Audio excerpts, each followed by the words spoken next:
I had a decision to make here. I could have lied to the bounty hunters, claiming that I had no idea where Trent was, in order to avoid whatever hellish clash they would have engaged in.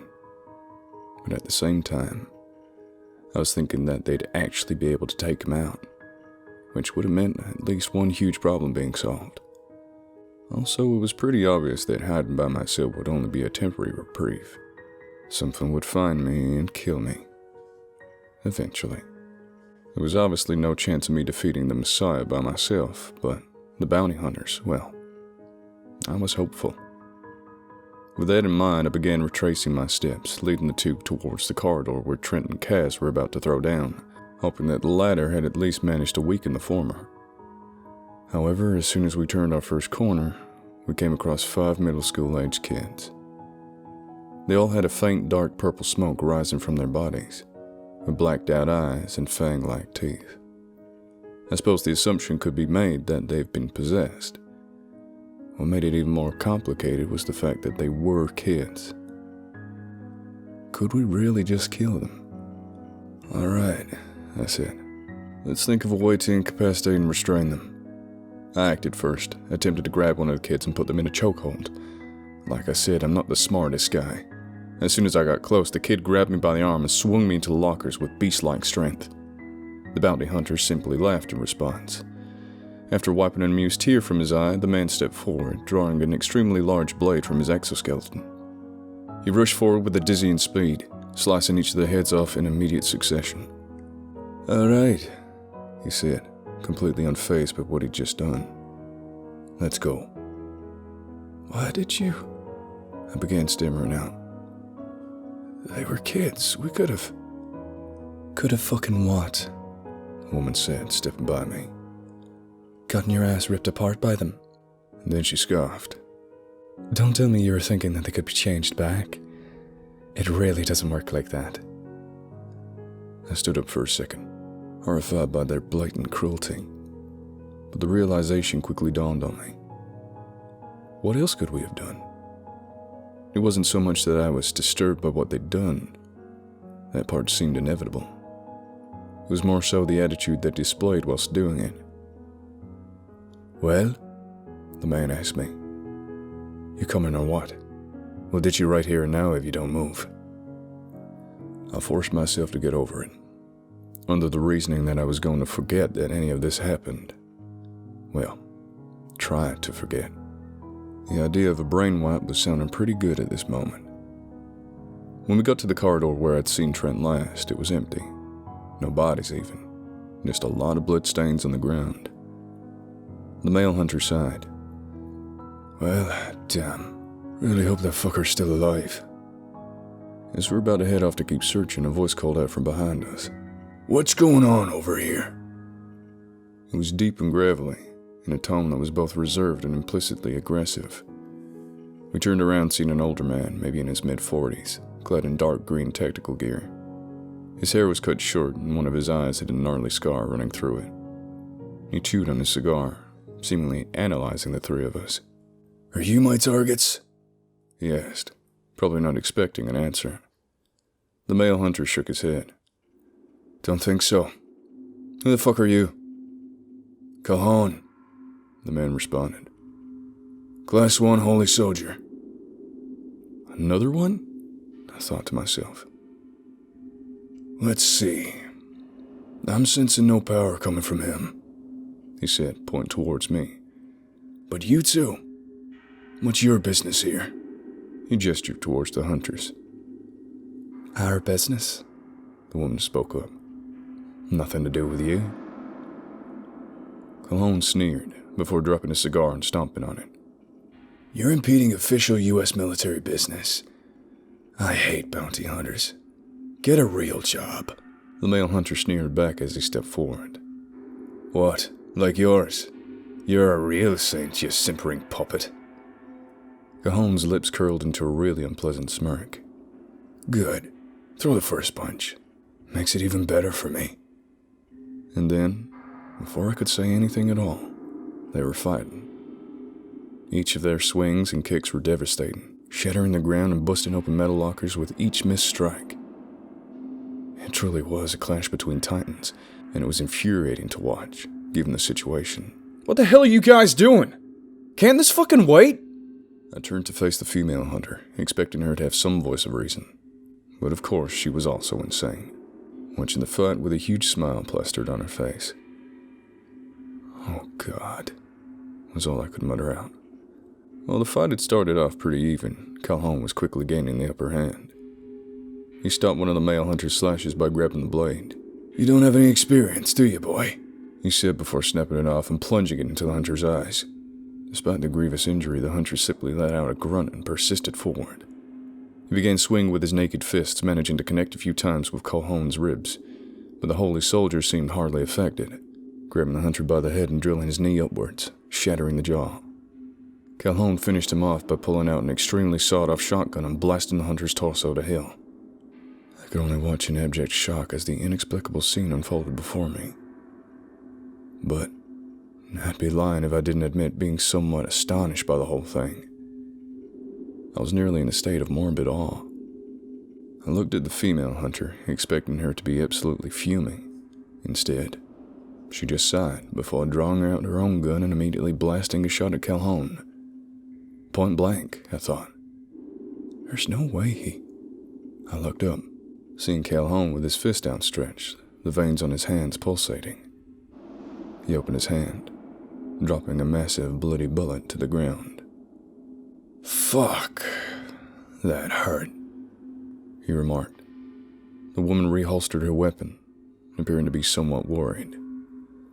"All right, you old bastard," she muttered, sounding increasingly unhinged. She removed her goggles, revealing a pair of large, bright red eyes underneath. She grunted before releasing what could only be described as a beam of optic energy. The blast ripped through everything in its path as she followed Calhoun with it. At a point, it was inches away from cutting me in half had I not jumped. But no dice for her. The guy was just too fast on top of his overwhelming strength. He evaded her blast with ease before he rushed forward, decapitating her with a chop to the neck. Her head went flying before landing at my feet. It was a sight that caused me to gag. I've seen my fair share of rough stuff, but the state I'm located in is one of the safest in America. Maybe if I was based in a rougher place, my resolve would have been higher, but that just wasn't the case here. Calhoun turned to look at me, wiping the blood from his hands. "SWAT, huh? I can respect it. You're still getting brainwiped after everything's said and done, though." I opened my mouth, searching for a response, and there wasn't anything I could do to force myself to say. "Count yourself lucky," he said in response to my apparent apprehension. "It'd be easier for me to kill you on the spot. I'm letting you live out of the sheer kindness of my heart." It seems like faulty logic, I thought to myself. But whatever. There was obviously no use arguing with the guy. "What the hell's going on outside? Is it safe?" I asked him. Calhoun chuckled, somewhat condescendingly. "You don't want to see what's going on outside." Obviously, I wasn't terribly excited at the prospect of some state-ordained brain-wiping procedure, but at the moment, I was just trying to survive. I began following Calhoun as he began to traverse through the corridors. "Where are we going?" I asked him. "Looking for the Messiah. Once we get rid of him, we can go home." It was something that seemed far easier said than done, but I really had no other option than to follow the guy. He seemed strong enough, after all. He was shouting up a storm as he walked through the halls in an attempt to provoke Trent to come out. It was something that made the hairs on the back of my neck stand up. We were drawing too much damn attention, although it didn't seem to matter much, since Calhoun either punched or shot a hole through any creature that attacked us. After a few minutes of this, somebody took the bait and met us in the hallway. But it wasn't Trent. It was a tall, wiry man with dark, slick-back hair, wearing a leather jacket and tight jeans. What now? I thought to myself. Another government guy?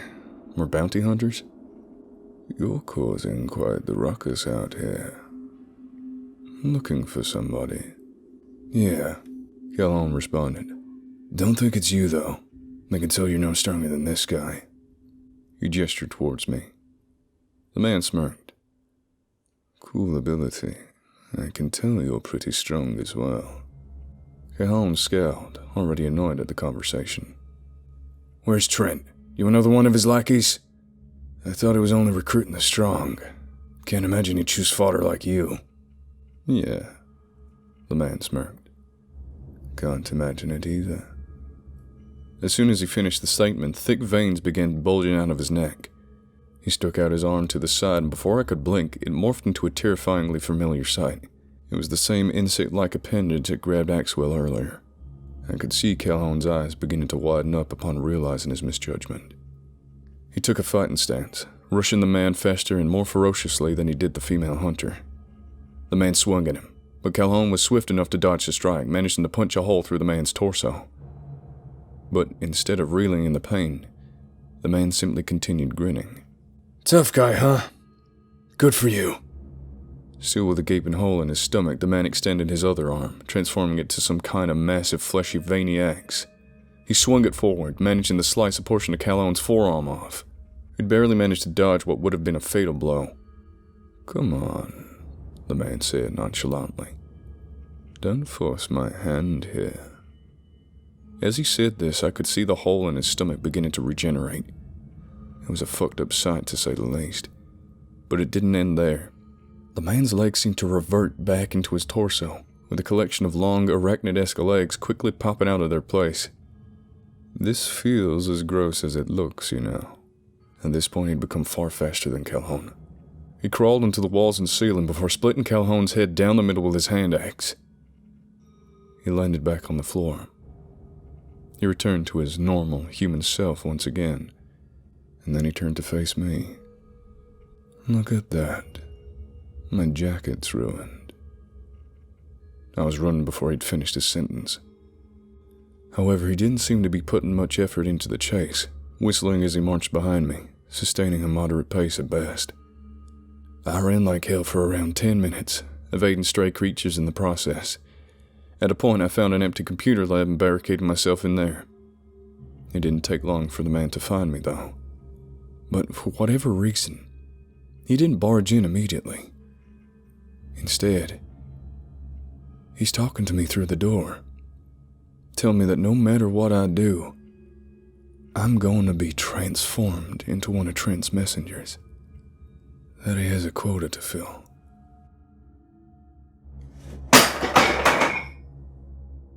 Fuck. He just broke in.